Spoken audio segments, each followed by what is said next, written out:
And that is our long, convoluted history of home taping. What began as a cheap cassette machine on pause next to an AM radio has grown into something amazingly, terrifyingly complex.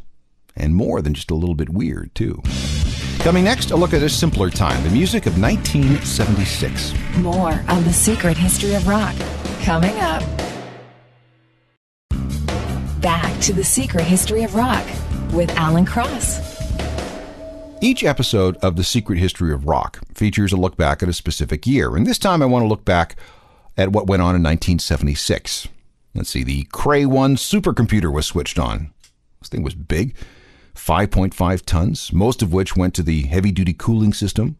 Whatever you have in your phone is probably more powerful than this thing. A few months after the Cray started up, a new company called Apple Computer was founded in California. And later that year, a company called Microsoft was registered in New Mexico. The first Concorde took off. Only Air France and British Airways ever operated those things. The Toronto Blue Jays were officially born on March 26, 1976. The NBA and the ABA agreed to a merger. We had the Montreal Olympics and the American Bicentennial. 2 Viking probes landed on Mars. The Ebola virus started liquefying victims in Central Africa. And the CN Tower opened. It was also a very important year in music, especially if you look at the alt-rock side of things. This was the year that punk rock really exploded. On April 23rd, the Ramones released their debut record, a project recorded for a little more than $6,000 inside a studio in Radio City Music Hall.